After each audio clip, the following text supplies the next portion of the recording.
Esperamos que o seu coração esteja liberado e pronto para tudo aquilo que Deus tem para a nossa vida nessa noite, né? Que você esteja com o seu coração aberto, né? Com a sua vida aberta, para que Deus possa fazer tudo aquilo que Ele quer fazer, continuar fazendo. Na verdade, Ele já começou, né?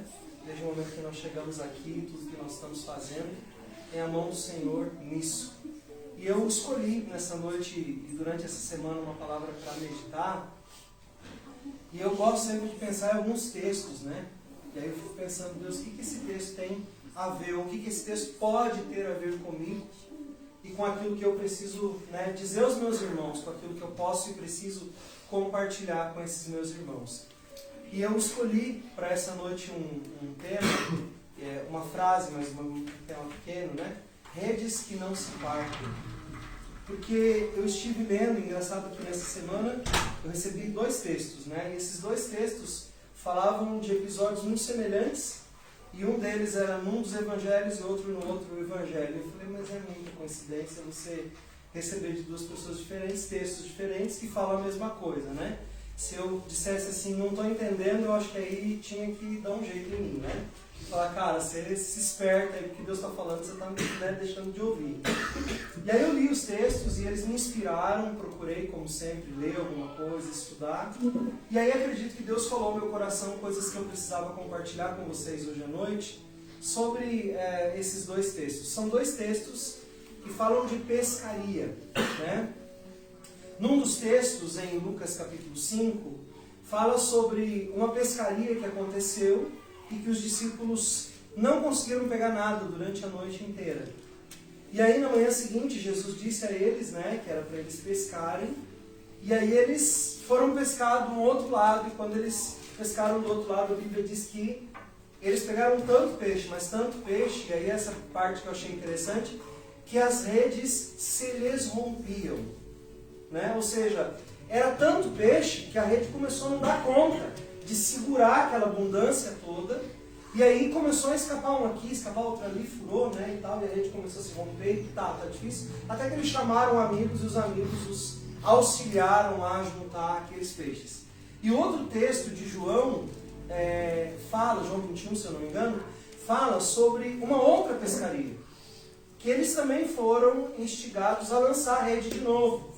E quando eles lançaram a rede de volta, aí a Bíblia faz um relato interessante. João, o último dos evangelhos, né? Ele diz assim, e lançaram as redes e ela veio cheia, com 153 peixes. E as redes não se romperam. 153 grandes peixes. E a rede não se rompeu. Eu fiquei pensando comigo, né? Que coisa interessante. O que tem de diferente nesses 2 relatos? O que posso tirar daqui desses 2 relatos? E é isso que eu quero fazer isso nessa noite. Eu quero tentar trazer para a gente o contexto em que isso pode ser, trazer luz para nós. Envolve aqui 4 discípulos, pelo menos, nessas histórias, e eu queria destacar um pouco a vida deles. O Pedro e o irmão dele estavam pescando a noite inteira. E Jesus chega para eles e diz assim, vocês não querem pescar homens? Eles jogam as redes e vão embora. Mas tem outros 2, o João e o André, também estavam pescando. E aí Jesus diz, e vocês aí, o que vocês estão fazendo, né? Nós estamos aqui também arrumando as redes, nós estamos aqui com o nosso pai, no nosso barco. E a Bíblia diz que eles deixando as redes, o barco e o seu pai seguiram a Jesus. Então, para mim, quando a Bíblia fala sobre algo dessa maneira, é porque existe algum significado ali. Eu não acredito que a maioria das coisas que são escritas na Bíblia são apenas porque foi a visão de alguém. Não, é a revelação de Deus. Então tem algo novo para nós ali, tem algo especial para nós e nós precisamos entender o que esses textos querem dizer. Pedro e seu irmão estavam cumprindo seu ofício. Eles estavam pescando, eles estavam trabalhando. E Jesus os chama do meio do seu trabalho, do meio do seu ofício, do meio daquilo que eles estavam fazendo. E eles deixam para trás. E eles estavam pescando. Já os outros 2 não estavam pescando. Eles estavam à margem, consertando as redes, dando nós arrumando os fios arrebentados, preparando aquela rede para uma nova pesca. Mas eles estavam fazendo isso com o seu pai. Ou seja, também existia ali uma questão de familiaridade, existia ali uma questão de comunhão, existia ali uma coisa um pouco diferente da posição em que Pedro estava quando foi chamado. Veja, não estou falando aqui que um é melhor e o outro é pior, não. Só são quadros diferentes, mas que se aparecem é porque nos querem dizer alguma coisa. Então eu queria que vocês guardassem bem isso na mente de vocês, como informações primeiras a respeito daquilo que eu quero pregar hoje. Que num dos relatos as redes se rompiam, no outro relato as redes não se rompiam. Que num dos relatos o discípulo foi chamado da pesca, frustrada. E do outro os discípulos foram chamados do conserto das redes. Eu acredito que essas duas passagens têm a ver com tempos diferentes da caminhada cristã e da vida da igreja. Eu acredito que as grandes redes cheias simbolizam um pouco do Pentecostes. Simboliza um pouco daquele mover do Espírito que arrasta as multidões e que trazem as pessoas para perto, que fazem as pessoas terem contato com Jesus, que as arrasta para perto dele, para dentro do barco. E o segundo relato, como ele é mais específico, ele tem peixes grandes, maduros, prontos, bons, fala do fim dos tempos, que restarão apenas aqueles que conseguirem perseverar na fé, e que serão esses peixes grandes, que passaram pelos processos da vida, que cresceram e que se tornaram aquilo que foram criados para ser. Não girininhos, não, eu nem sei, alevinos, não sei como que chamam os peixes pequenininhos, né? Mas os peixinhos pequenininhos, mas os peixão grandão, né? Se tornaram aquilo que eram para ser. Ficaram grandes, estavam prontos para cumprir o seu propósito, o seu objetivo. Então, acho que isso tem a ver com vários momentos da vida da igreja, com dois pelo menos. E eu acredito que os tempos do fim, os tempos da vinda de Jesus, que se aproximam tão rápido de nós, são exatamente esse tempo da rede, onde nós temos um número exato de peixes, que são 153 grandes peixes, e que a rede não se rompe. Eu acho que isso denota na Bíblia um tempo de maturidade. Não é alguém que só pesca, pesca, pesca, pesca. Não, é alguém que pesca, conserta a rede, prepara o barco, vai pescar de novo, conserta a rede, prepara o barco, amarra os nós, devolve os peixes pequenos, sabe o tempo e a estação de colher as coisas. E é essa igreja madura que Jesus vai voltar para buscar. Não é essa igreja que está preocupada simplesmente com pescar muito peixe, que não é errado. Mas não é esse o tempo do fim da igreja. O tempo do fim é pescar, ou seja, trazer a maturidade àqueles que vão entrar na rede do reino. Sabe, Paulo fala muito, ele usa muitas comparações, ele diz assim, quando eu era pequeno, quando eu era criança. Se você pegar as cartas de Paulo, muitas vezes ele usa essas referências. E a principal comparação que Paulo faz é assim, quando eu era criança, eu fazia coisas de criança, mas aí eu deixei de ser criança e eu parei de fazer as coisas de criança, porque agora eu não sou mais criança. Então Paulo fala muito sobre maturidade. Paulo fala muito sobre a importância de nós crescermos. Ele fala muito sobre a importância de nós nos preocuparmos com aquilo que é essencial, com aquilo que é verdadeiro, com aquilo que realmente tem importância. E ele fala que a gente precisa se preocupar, que a gente precisa se dedicar para o nosso crescimento. Para a gente se tornar pessoas maduras. Para a gente se tornar gente grande. Olha para quem está do seu lado e diz assim, Jesus tem interesse em ser um peixe grande. Jesus tem interesse em você vire peixe. Amém?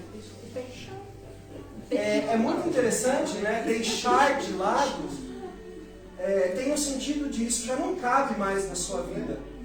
Isso que você está vivendo já não é mais para o jeito que você deveria estar vivendo. Você já é alguém maduro, né? As coisas de adulto e de criança são para ajudar a gente a entender que o empenho do começo tem que ser diferente do empenho do final. O empenho do começo é aquela coisa de vir, de conhecer, de crescer, de estar no meio, mas vai chegar um momento que isso vai deixar de ter importância principal. E vai abrir importância para a sua sobrevivência, para a sua nutrição espiritual, para que você se torne alguém maduro em Deus, para que você seja alguém maduro em Jesus, capaz de enfrentar questões de adulto. E não mais viver como uma eterna criança, que precisa o tempo todo, né, estar sendo tutoriada por alguém.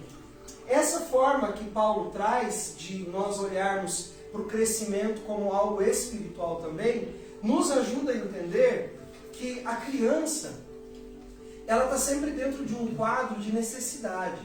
Então, por exemplo, a criança começa a chorar um pouco, o que a mãe logo pensa? Qual que é a primeira coisa que uma mãe de um filho de fraldas pensa quando começa a chorar? Vamos ver se ele está com fome ou se ele está com a fralda suja ou molhada. Não é? A vida de uma criança pequena é basicamente vivida em torno de necessidades. Não é? Não é assim? Acorda, tem que dar mamazinho, tem que trocar. Né? Depois tem que dar uma comidinha, depois tem que estar com vontade de brincar, tem que brincar. Depois está com necessidade de sono, tem que suprir a necessidade do sono. Então, a vida de uma criança está repleta de necessidades. A vida de um adulto deixa de ter necessidades? Não. São as mesmas necessidades? Não. Qual que é a diferença da vida do adulto? É que ele chora e a mamadeira não vem. Se a fralda está suja, você que se vire. Você que cuide de si. Então nós temos uma diferença que a criança vive achando que alguém tem que suprir suas necessidades. Porque esse é o tempo da criança. E não está errado a criança ter alguém que tenha que cuidar dela. Que tenha que ensinar ela a maturidade. Que tenha que ensinar ela a resolução de seus problemas, de seus conflitos. A grande questão é que quando a gente cresce, quem é que tem que resolver os seus boletos? Nós mesmos. Vocês mesmos. Me parece que o discurso de Paulo aqui está indo mais ou menos para essa direção. Sabe qual é o problema de vocês? Vocês continuam com tantas necessidades infantis que vocês ainda não podem ser chamados de adultos. Porque vocês estão ainda no básico, como se fossem crianças na fé. E eu não posso dar a vocês coisas de gente grande, porque vocês ainda são infantis demais. Vocês ainda estão só nessa vida monótona, fazendo coisas, ao invés de se preocupar com o crescimento de vocês, com aquilo que vocês podem se tornar em Deus, com quem Deus quer que vocês se tornem nele. E Ele está dando a vocês o alimento desde sempre, mas com o objetivo de que vocês cresçam. E por que Deus quer que nós cresçamos? Jesus já deu uma dica e eu queria dizer para você que eu acredito muito nisso. Jesus quer que a gente cresça para a gente poder cuidar uns dos outros. Olha para quem está do seu lado assim, Jesus quer que eu cresça para cuidar de você. Hã? Sabe, eu não acredito que seja só uma questão filosófica ou de ideias. Eu acho que é algo maior que isso, né? A Bíblia diz que nós vamos ser conhecidos como filhos de Deus quando nós amarmos uns aos outros. Discípulos de Jesus quando nós amarmos uns aos outros. E esse amor tem que ter ação, esse amor tem que ter prática, esse amor tem que ser de verdade, ele tem que acontecer na prática, né, do nosso dia a dia. E aí o que eu acho interessante é que crianças não podem cuidar de si mesmas, mas adultos cuidam de crianças. Então, é como se Deus estivesse dizendo pra gente, eu tenho interesse em resgatar todos os meus filhos, e alguns deles ainda são muito pequenos e precisam de cuidado. E eu quero que vocês, que já são adultos e maduros, cuidem daqueles que são mais infantis, mais novinhos, ainda estão dando seus primeiros passos na fé. Então, que vocês caminhem uns ao lado dos outros, porque esse é o objetivo de eu ter salvo vocês e vocês cuidarem uns dos outros. Eu acho muito interessante que Paulo também, em Gálatas ainda, capítulo 9, capítulo 4, se eu não me engano, ele diz assim que a criança, quando ele está falando a respeito de herança, ele diz assim, a criança em nada se diferencia do cego em relação à herança. Paulo está querendo dizer o seguinte, a criança ela é tão pequena que ela não consegue usufruir da sua herança porque ela é infantil demais. Então tem que ter alguém responsável que a guie, que a conduza, que a faça ir por onde ela precisa ir. Ela precisa ter um guia para levar ela, né? E a Bíblia, então, vai nos comparando e dizendo, gente, vocês precisam crescer. Porque vocês só vão usufruir da herança que vocês têm se vocês crescerem. Mas qual que é um dos sinais de alguém que cresceu? É não ficar apenas em volta das suas próprias necessidades. Isso é uma demonstração de maturidade. Então, a gente vê hoje muitos abusos, inclusive na igreja. Líderes ou até mesmo pessoas, amigos, que estão próximos aos outros simplesmente para verter deles alguma coisa que eles possam aproveitar para si. Quem é que vive esperando que o outro lhe dê aquilo que precisa? São crianças, não são? Porque adultos fazem o quê? Vão à luta. Adultos batalham. Adultos conquistam. Adultos, junto com os outros, estruturam as coisas. Crianças não. Elas querem receber. Então nós vivemos dentro de um evangelho infantilizado, que não cresceu. E que continua trazendo suas práticas ao coração das pessoas. E acaba fazendo com que as pessoas também não cresçam. Com que as pessoas também não se desenvolvam. Que elas não experimentem o reino de Deus em sua plenitude. Porque só vai ter acesso à herança o filho adulto. A criança vai precisar de um tutor para administrar a sua herança. Deus quer que a gente cresça, quer que a gente usufrua não só das responsabilidades de ser adulto, mas também das compensações e das recompensas de serem adultos. E Deus não tem interesse em que filhos sejam sempre crianças. Para isso, exige de nós uma caminhada. Vocês já leram os evangelhos, pelo menos assim por cima, uma vez? Vocês já lembram da história de Pedro?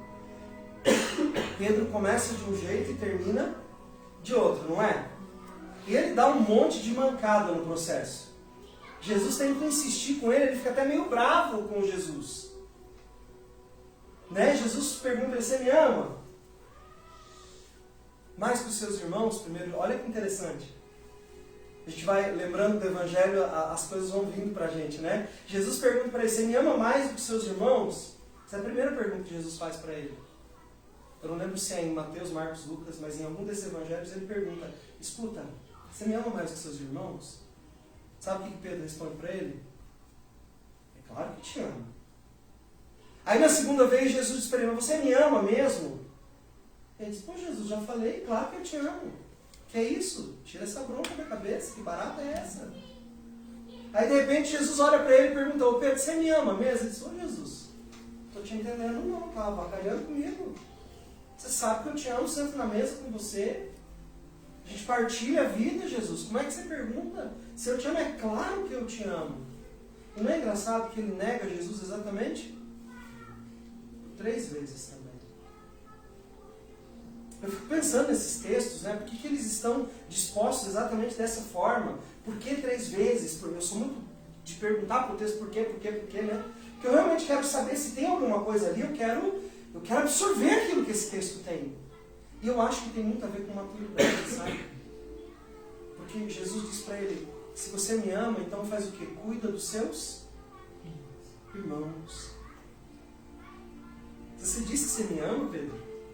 Eu quero que você demonstre isso na prática. Eu quero que você cuide dos seus irmãos. Sabe por que Jesus fala isso para Pedro? Porque Pedro é o cara da resolução. Pedro é o cara da resolução, não é dos relacionamentos. Você concorda comigo? Que Pedro é o cara da resolução e não dos relacionamentos? Eu vou tirar essa jaqueta que eu estou sentindo muito calor. Desculpem a minha... Deixa eu chamar a contra-regra aqui, por favor. Obrigado. O Pedro está sempre preocupado em resolver alguma coisa. Jesus diz assim, hoje eu vou lavar os pés de vocês. Não, pode deixar que eu lavo. Cara, fica quieto, é eu que vou lavar. Eu lavo do Senhor, lavo dos meus irmãos, lavo de todo mundo. Porque existe uma coisa para resolver, e o que ele faz? Ele já quer resolver aquela coisa e a outra. Aí os guardas chegam para prender Jesus. Qual que é a atitude do Pedro? Eu vou matar esse cara, eu vou resolver essa bronca aqui. Corta a orelha. Jesus diz, para Pedro. Acho que foi aí que nasceu aquela música, né? Para Pedro. Lembrou a música, né? A gente precisa entender que às vezes nós passamos uma vida tentando resolver. E sabe por que não resolve? Porque discípulo não foi feito para resolver problema. Discípulo foi feito para reproduzir o caráter de Jesus, não para resolver problema. Todas as questões que Jesus resolveu sempre tinham como fundo a transformação do caráter e da visão de fé de alguém. As pessoas estão sem comida. O que Jesus faz? Ele diz, mas eu não vou mandar essa gente embora sem comer. Era um problema para Jesus dar comida para essas pessoas? Para ele não era um problema. O que ele quis ensinar para os discípulos dele? Os discípulos dele estavam em volta do quê? De resolver um problema. Jesus estava ali para ensinar coisas, ensinar lições, ensinar como funcionava o reino de Deus. Crianças querem resolver suas necessidades. Adultos querem aprender sobre o reino. Adultos querem aprender sobre como ser igual a Jesus. Adultos querem aprender como ser discípulos. Crianças querem suas necessidades supridas. A Bíblia diz claramente que é para a gente fazer o quê? Cuidar das nossas vidas? Não! A Bíblia diz assim, mas façam o que primeiro? Trabalhem, cuidem da casa, plantem, colham, depois deem o resto do tempo que sobrar para mim. É isso que o Evangelho diz? O que o Evangelho diz? Mas buscar. O que significa buscar? Vai atrás, dá seus corre. Não é? Dá seus corre para fazer o quê? Para buscar o reino. Para fazer o que Jesus disse para a gente fazer. Para ser o que Ele disse para a gente ser. Dá teus corre. Vai ser o que você tem que ser. E o que é para você ser? Não é para você ser um resolvedor de problemas. Um supridor de necessidades. É para você ser o Cristo na vida do teu irmão. É para você ser a manifestação de Deus na vida dele, na vida dela. Para você manifestar o reino na vida dele, na vida dela. Seja na necessidade que houver, porque a necessidade fica em segundo plano. O que está em primeiro plano é ser como ele disse para a gente ser. O Pedro está querendo resolver o problema. O que Pedro tinha ido fazer mesmo? Pescar. Certo? Pescou alguma coisa? Mas ele não era bom nisso? Ele não sabia resolver isso? Gente, eu fico impressionado. Meu pai, durante muitos anos, pescou, tinha assinatura de revista de pesca, comprava um molinete de tudo quanto é tipo, cor, tamanho, forma. Eu não sei. Era de uma coisa louca assim. E aí, tinha lá a tábua das marés, a lua certa, os meses do ano, aonde tinha as migrações dos peixes, para onde eles iam. Aí o pescador faz o quê? Mas o pescador mesmo, né? Não esse de laguinho. O pescador mesmo. O que ele faz? Ele olha tudo essas informações e acha bonito? Para que ele olha tudo isso?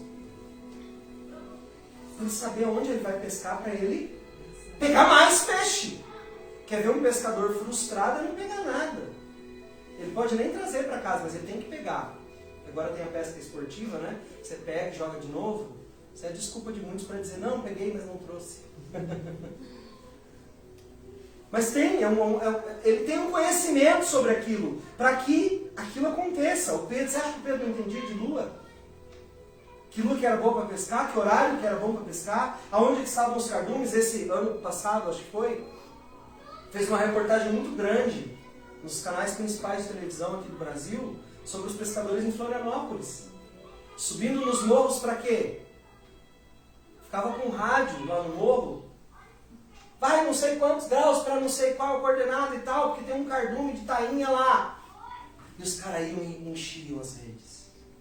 Mas veja, o pescador estava em cima do morro, dizendo para o que estava no mar, vai para lá, vai para cá. Através do quê? Do conhecimento das ondas, da maré, dos ventos, da forma que tinha água onde estavam os cardumes, dos pássaros. Você acha que Pedro não tinha esse conhecimento, gente? Você acha que Pedro não sabia pescar? Não é frustrante quando você é todo cheio de resolver coisas e você é bom em resolver coisas e você não consegue resolver uma coisa na sua vida? Não é maravilhosa essa sensação? Você diz assim, ai, hoje a coisa que mais importante da minha vida eu não consegui resolver. Que alegria que eu estou. Vou até tomar uma xícara de café em comemoração ao não resolver a minha incapacidade de resolver meus próprios problemas. Você não acha que isso é um motivo de celebração? Você ter toda a informação, ter tudo que você precisa e você não conseguir resolver? Você imagina o tamanho da frustração do Pedro, né? Eu sei pescar, eu tenho um bom barco, meu irmão está comigo. Eu estou num lugar que tem peixe. Eu olhei a tábua das marés, eu vi a lua, eu vi o vento para onde ele está soprando ali, eu vi as coordenadas que nós estávamos. Gente, tinha que ter dado certo. Não deu. Não deu. Jesus olha para ele e diz assim, o que aconteceu, hein? Frustrado. Tentei resolver isso aqui e não consegui. José tentou do outro lado? Não. Não, tenta. A 90 metros da praia, mais ou menos. Não é um lugar de grandes cardumes, né? Vamos falar a verdade. E aí ele joga e o improvável acontece. A Bíblia diz que ele trouxe grandes redes. Mas Pedro nunca foi muito bom de relacionamento. Gente, Pedro consegue brigar até com Paulo, né? Deve ter sido uma briga entre discípulos daquela assim de... Essa eu queria ter visto, né? Porque eram dois grandões brigando. Discutindo sobre coisas que... E eu imagino que os dois deveriam ser assim bem entendidos para poder brigar no mesmo nível, né? Ainda que Paulo talvez tivesse mais formação que ele, mas isso não quer dizer muita coisa também. Quando a gente briga, a gente não põe nível, né? A gente só briga. E aí os dois brigando sobre assuntos do reino. Parece que Pedro nunca foi muito bom de relacionamento. Eu já olho para João, e João é conhecido como discípulo do quê? Discípulo do amor, né? A quem é muito amava Jesus. A Bíblia diz que quando eles se sentavam para comer a ceia, o João tinha o costume de se reclinar sobre Jesus, né? Então era aquele discípulo assim que tinha horas que Jesus dizia, ô João, dá para você dar só uma ladinha aí que tem que esticar minha perna aqui, cara, né? Tá meio demais aí, dá um tempinho só para mim. Porque ele estava ali constantemente, ele era conhecido por isso. E esse João, ele traz um relato diferente. A rede de Pedro, que não era bom de relacionamento, catou bastante peixe. E alguns dos maiores estudiosos dizem que Pedro foi a pessoa para quem Jesus e os céus mais revelaram a realidade do início da igreja cristã. Ele soube muito sobre os fundamentos da igreja. Mas também é consenso entre os estudiosos que Deus revelou mais o futuro foi para João. João teve mais visão de futuro. E aí a gente olha para a Bíblia e a gente vê a descrição da pesca lá com Pedro, a primeira, rompendo as redes e alguns escapavam, provavelmente, ali. Mas na pescaria que o João conta, além de ele ser muito preciso e dizer, olha, não tinha a mesma quantidade do Pedro, porque lá no Pedro eles nem contaram, que era muito peixe. Mas lá não diz que eram peixes grandes. Mas lá também diz que alguns escaparam. E aqui nesse outro texto está dizendo outra coisa. Está dizendo que, olha, eram 153. Veja, não era 152, não era 151. Eram 153 grandes peixes. E as redes não se rompiam. Então isso para mim tem a ver com os dois tempos do Evangelho. No começo, e talvez no começo de uma igreja, no começo de uma cruzada, eu soube esses dias de um brasileiro que foi ao Congo e reuniu 25 mil pessoas em 3 noites. Pregou, curou, batizou. Assim, cruzada, coisa linda, linda, linda. Mas eu também sei, como já contei para vocês na semana passada, de alguém que comprou 2 famílias. Então eu vejo um Pedro trazendo redes. Vai cair uns fora, mas eu vou trazer uma multidão. Mas eu também estou vendo uns Joãos, uns Andrés se preocupando com os 153. Com aqueles peixes que precisam chegar à maturidade, que precisam ser grandes o suficiente para cumprirem o propósito que eles têm, de serem, não qualquer tipo de peixe, mas grandes peixes, desenvolvidos, amadurecidos, do tamanho que devem ser, não apenas muitos, não apenas quantidade. Eles são convidados a pregar os 2. São convidados a pescar os 2, mas um deles tem preocupação com as redes cheias e o outro com o tamanho dos peixes. Sabe, eu acho que quando a Bíblia fala de João e de André, ela está falando que existia um perfil diferente desse João e André e de Pedro e seu irmão, que eram bem marcantes. Os 2 eram bons, eles tinham o seu papel dentro do Evangelho, mas existia um processo de amadurecimento, de que a gente precisa começar a cuidar de coisas que são coisas de adulto, para usufruir daquilo que o Evangelho nos propõe. E cuidar uns dos outros não é uma tarefa fácil. A gente sabe fofocar um do outro, a gente sabe criticar um ao outro, a gente sabe desdizer o que o outro disse, a gente sabe diminuir o outro, mas a gente não sabe cuidar um do outro como deveria. E cuidar um do outro não é só sobre coisas. Cuidar um do outro é entender o contexto da vida daquele outro. É entrar no mundo daquele outro. E, gente, que trem difícil que é esse, não é? Você não acha difícil entrar na vida do outro, no lugar que o outro está? Alguém disse para mim assim, a empatia é se colocar no lugar do outro. Você conhece alguém que já conseguiu fazer isso além de Jesus? Assim, se colocar mesmo, tá? Sentar ali e dizer, peraí, agora eu vou sentar aqui no lugar da Rita. Eu vou olhar para o trabalho dela, eu vou olhar para o dia a dia dela, eu vou olhar para os problemas de saúde dela, eu vou olhar para os problemas emocionais dela, a partir de onde ela está. Você conhece alguém? Não, né? Mas a Bíblia desafia a gente a fazer esse exercício. Não como alguém que já sabe, mas como alguém que quer fazer isso aí. E será que a gente quer fazer isso aí? Será que é fácil me colocar no lugar do outro? Não é, gente. É um grande desafio. E é, às vezes, uma briga que a gente vai ter com a gente mesmo. Mas o Evangelho do Reino veio para trazer para nós mais preocupação com a pessoa do que com o que ela sabe fazer, com o que ela tem, com o que ela pode produzir. Sabe, existem crentes e pessoas que são chamadas para perto apenas porque são bons pescadores e porque têm suas redes sempre cheias. E existem outros que são chamados porque conseguem levar maturidade àqueles a quem elas pegam nas redes do reino. Conseguem fazê-los crescer. Conseguem fazê-los ser quem eles precisam ser. É um número muito próximo da quantidade de nações que nós temos hoje. É 190 e alguma coisa, eu não lembro agora direito, mas são 190 e algum tanto de nações no mundo hoje, de povos no mundo hoje.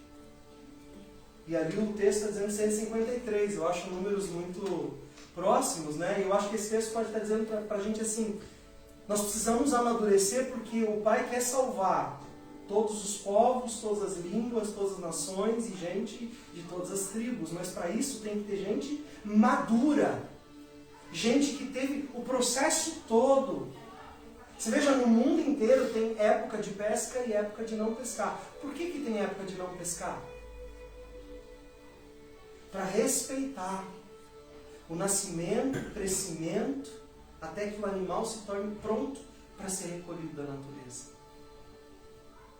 O reino de Deus, ele veio para colher pessoas, mas não só para colhê-las, mas para fazê-las amadurecer.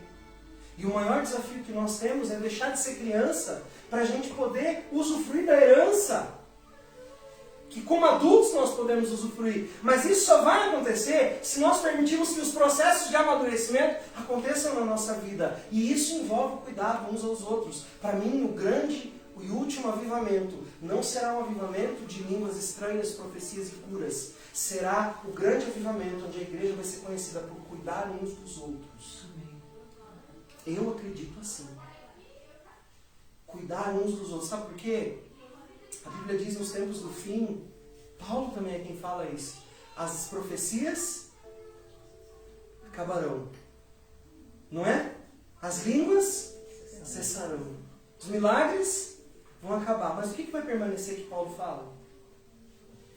Qual que é a única coisa que Paulo diz? Ó, vai acabar tudo, mas vai ficar uma coisa, vai ficar. O que Paulo diz que vai ficar? Hã? O amor. Não é? Mas não é qualquer amor não, tá, gente? Não é qualquer amor que vai ficar até o final. Esse amor do mundo, esse amorzinho sem vergonhinha aí, esse aí não é amor.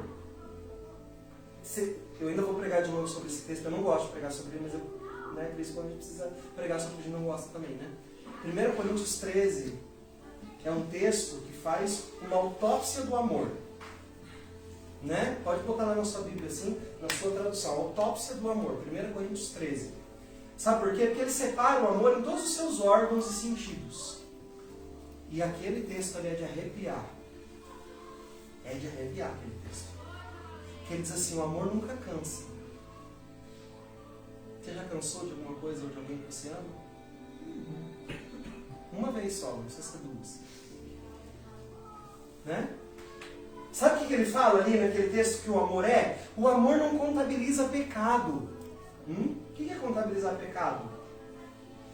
O que é contabilizar pecado? Guardar, jogar na cara. Isso é contabilizar pecado. A gente não, ainda bem que a gente não faz isso. Não. Né? Porque a gente já entendeu. Daí, 1 Coríntios 13 é o nosso manual de como amar as pessoas. Então, é desse amadurecimento que a Bíblia está falando. Da diferença do Pedro para o João, que deixa amadurecer, que deixa a vida, né, acontecer. É como se Jesus estivesse falando para Pedro, Pedro, tu tem uma fase na vida. E é interessante que Jesus diz bem isso para Pedro. Sabe, Pedro, tem uma diferença entre você ser criança e você ser velho. Porque quando você é criança e jovem, quando você é criança, todo mundo cuida de você. Quando você é jovem, você faz o que você quiser. Mas quando você for velho, Pedro, sabe o que vão fazer com você? Vão pegar você pela mão e vão levar você onde você não quer ir. E você vai ter que ir. Você vai amadurecer de um tanto que a tua vontade já não vai ser a coisa mais importante da sua vida. Você vai entender que tem coisas muito maiores. É muito comum você ver pessoas mais sábias dizerem, não vou discutir. Mas não no momento da briga. Como uma resolução de vida. Porque tem brigas que não valem a pena. Então eu escolho aquilo que vale a pena. E é libertador. E é libertador. Né? Não é? Crescer dessa forma é nos tornarmos os discípulos que Jesus gostaria que de fato nós fôssemos. O Evangelho nos apresenta essa ideia. Peixes adultos são aquilo que deveriam ser. Multidão de peixes, talvez nem todos sejam aquilo que deveriam ser. Sabe, eu não estou aqui fazendo juízo de valor, e nem dizendo que é errado uma coisa e que a outra é que é certa. Não, mas eu estou falando aqui sobre os tempos do fim. E os tempos do fim não é um tempo de multidão. Os tempos do fim é um tempo de 153 grandes peixes que a rede não rompeu. É estarmos preparados para a grande colheita, amadurecidos. Para darmos conta. Tem um peixe chamado aruanã. Esse peixe é muito legal. Tem um bocão. Bocão mesmo. A parte de cima da cabeça é menor e a boca é bem grandona. Aí esse peixe tem filhotes. E sabe onde ele guarda os filhotes? Dentro da boca. Os filhotes ficam guardados dentro dele. Até que eles tenham um tamanho suficiente para se defenderem sozinhos. Aí esse peixe às vezes solta os peixinhos ali, pega alguma presa, mastiga, guarda ali na boca, vai lá e pega os peixinhos e põe ali dentro. Aí os peixinhos vão fazer o quê? Comer. Ele alimenta eles dentro dele. Sabe, nós precisamos... Não vou falar isso. Nós precisamos começar a cuidar das pessoas. E a dar a elas o que elas precisam, de dentro de nós. Não de fora. De dentro de nós. Enriqueça as pessoas com aquilo que tem dentro de você. Com a sua generosidade, com o seu amor verdadeiro, com o seu carinho, com a sua compreensão, com o seu perdão antecipado. Você veja Pedro. Você viu Pedro dizer, me perdoa, Jesus, em algum dos momentos ali? Você leu isso lá no Evangelho? Não? O que nos faz entender que Pedro se arrependeu do que fez? Impressionante como Pedro sempre parte do abraço, né? Ele vai manifestar a Jesus todo o seu arrependimento e toda a sua dor, sempre na intimidade.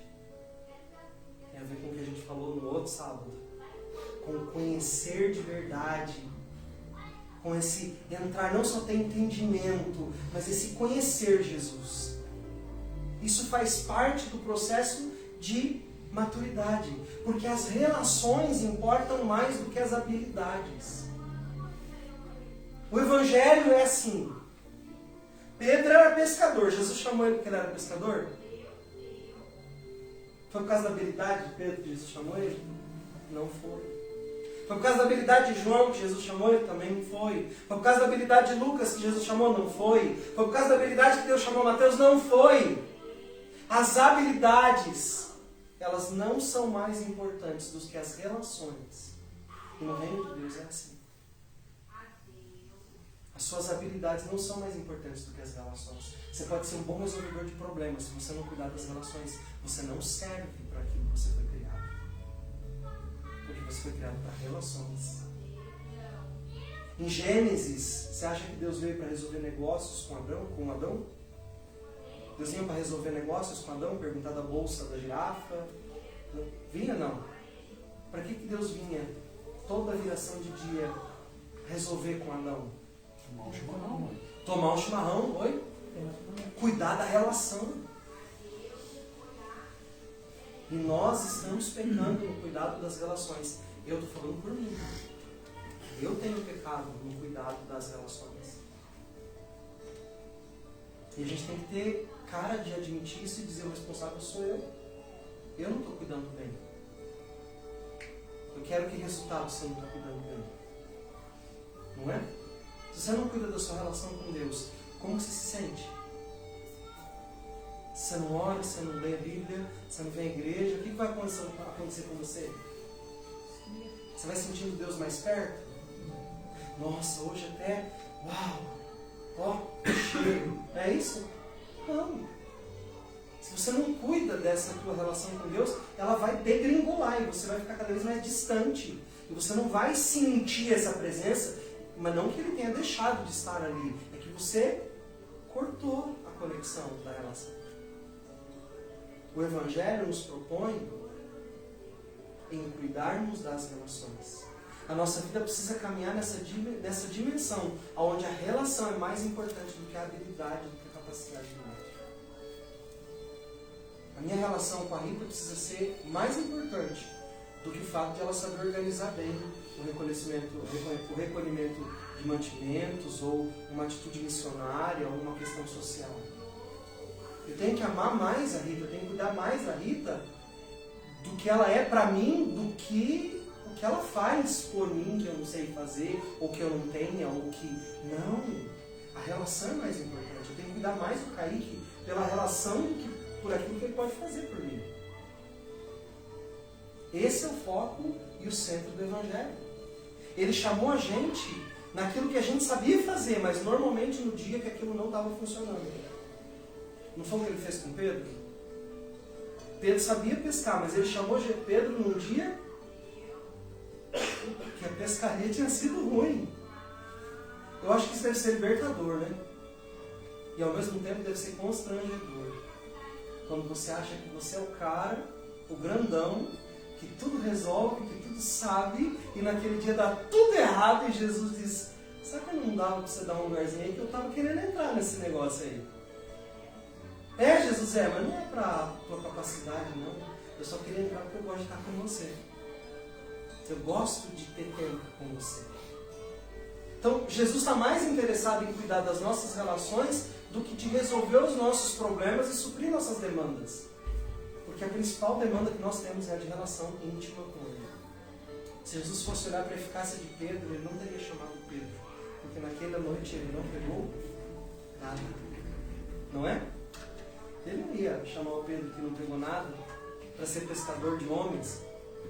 Quando você vai fazer um cadastro, um currículo numa empresa e você não tem nada para oferecer para a empresa, e aí tem uma pessoa do seu lado que tem todos os requisitos que eles estão pedindo, para quem fica o emprego? Para quem está qualificado.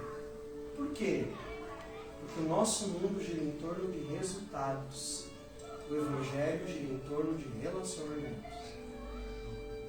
Sabe aquela coisa que te ensinaram que é errada? Não invista em relacionamento que não traz nada para você. Relacionamento não é para trazer nada para você. Relacionamento é para você oferecer alguma coisa. E essa é a contramão do Evangelho e do amor difícil. Porque a Bíblia diz que o amor não espera nada em troca. Os nossos relacionamentos são baseados em quê? Pastor, é muito difícil. É humanamente impossível. Humanamente mesmo. Mas divinamente possível. Entendeu? Divinamente? Né? Com a cabeça da gente daqui, você não vai dar conta nunca.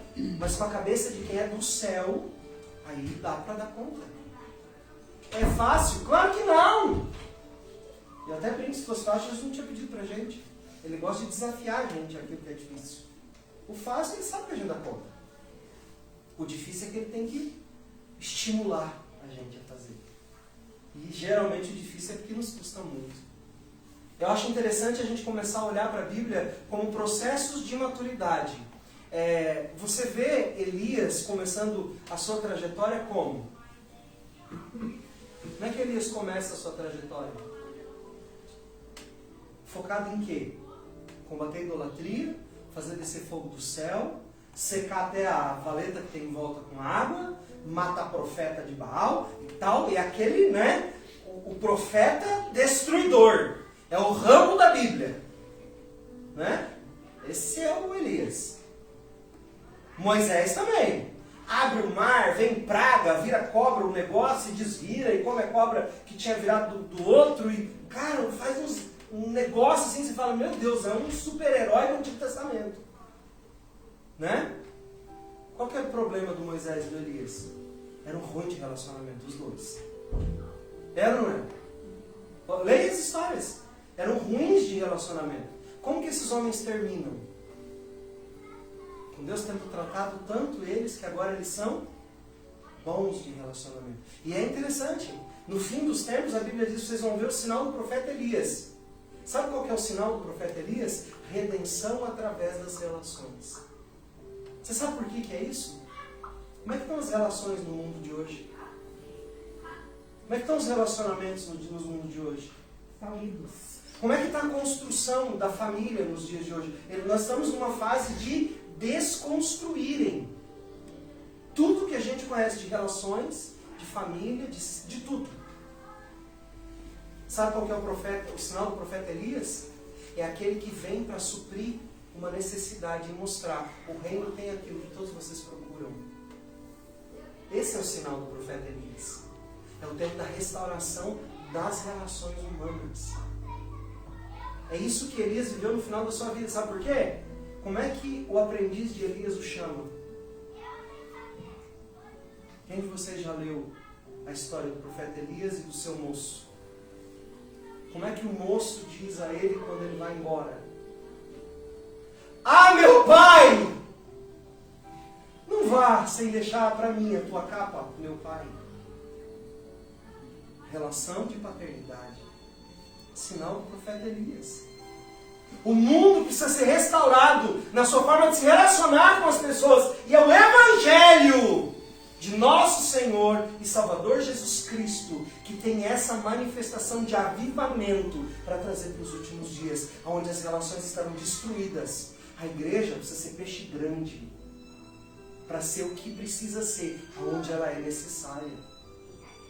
Relações fortes, pessoas amadurecidas, que sabem amar e perdoar e conviver com a falha do outro sem estender o dedo, mas estendendo-lhe a mão para que ele cresça. Quantas vezes forem necessárias. Tudo isso que eu estou falando para vocês tem textos bíblicos que eu podia sair cuspindo todos eles aqui, mas só para você ler a Bíblia, você vai ver que o que eu estou dizendo é verdade. Mesma coisa com Moisés. Sabe, é muito difícil a gente tentar olhar para a vida sem a perspectiva das relações. Não é normal de nós vivermos sem relações saudáveis, sem relacionamentos saudáveis. E a pauta principal do Evangelho é exatamente essa. O Pentecostes veio e derramou um grande mover, mas foi na ressurreição que Jesus derramou o perdão dele no nosso coração. E ele disse, agora a gente vai começar um reino que esse mundo nunca viu. E ele diz assim, o sinal vai ser de que vocês amam uns aos outros, como eu amei vocês. Isso é o Evangelho. E eu queria encerrar isso dizendo para vocês que talvez eu não esteja conseguindo expressar uma coisa que eu tenho falado vários dias e eu consegui achar um exemplo ouvindo uma outra pregação de um outro pastor. A nossa missão como igreja é criar um espaço que seja seguro, mas que não impeça as pessoas de fazerem o que elas precisam fazer. Nós estamos aqui para oferecer segurança para as pessoas. Eu vi um pastor dizendo assim, um trapezista só pode ser ajudado a desempenhar sua função no trapézio se oferecermos a ele proteção, se oferecermos a ele uma segurança. Mas nós não podemos impedi-lo de que cair do trapézio. Então, um trapezista só vai ser trapezista se ele fizer o quê? Se ele for para o trapézio, se ele trapeziar. Se ele não fizer isso, ele não vai ser um trapezista. Você conhece algum trapezista que nunca subiu no trapézio? Não. E ele vai ser o que ele foi criado para ser, se ele for para o trapézio. Mas então como é que eu posso ajudar ele a fazer melhor a sua função? Eu posso botar uma rede de proteção embaixo do trapézio. Porque provavelmente ele vai errar alguma vez. E se ele errar, o que vai acontecer com ele? A vida dele não acaba, certo? A igreja tem a função de olhar para os seus irmãos e criar para eles um ambiente seguro, onde eles possam ser aquilo que Jesus disse que eles deviam ser. E se eles errarem, que seja esse lugar um lugar de proteção, porque se eles caírem, eles não vão morrer. Eles vão poder se levantar e tentar de novo, e outra vez, e outra vez, e outra vez. A igreja é esse lugar onde o trapezista pode ser trapezista. Porque se ele cair, existe uma rede que não se rompe e que vai fazê-lo ser aquilo que ele precisa ser. A visão da nossa igreja é essa. Nós somos um lugar que possui redes abaixo de nós. Essas redes se chamam relacionamentos. E esses relacionamentos servem para fortalecer, animar, chorar, rir, tirar sarro, brincar. E quando errar, pode até cair, mas não vai morrer. Porque vai ter uma proteção que vai te levantar para te levar para o lugar onde você, de novo, terá a oportunidade de ser quem você precisa ser. Que a gente possa usar esse exemplo de redes que não se rompem para cuidar dos nossos relacionamentos íntimos, coletivos.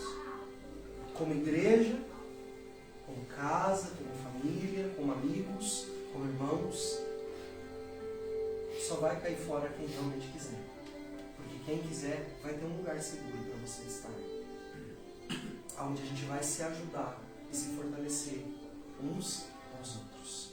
O primeiro passo para o amadurecimento é fazer sentido nas minhas relações diante de Deus. Que você possa sair daqui hoje acreditando mais em relacionamento do que quando você chegou. Que você saia daqui pensando no teu papel na vida dos teus irmãos, para eles serem o que precisam ser. E é o desafio mais tremendo que existe na vida. Quando eu escrevi essas coisas, eu escrevi pensando em mim, naquilo que eu quero ser.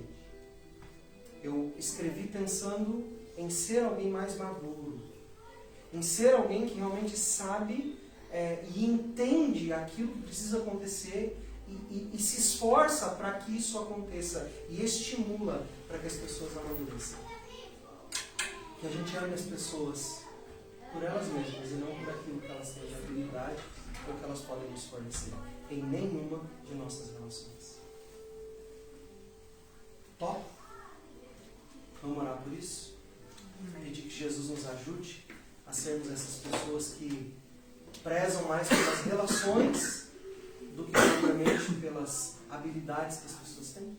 Vamos fazer isso? Feche os teus olhos, vamos orar, vamos pedir a Deus que o Espírito Santo nos ajude a caminharmos e a encaminharmos o nosso coração nessa direção.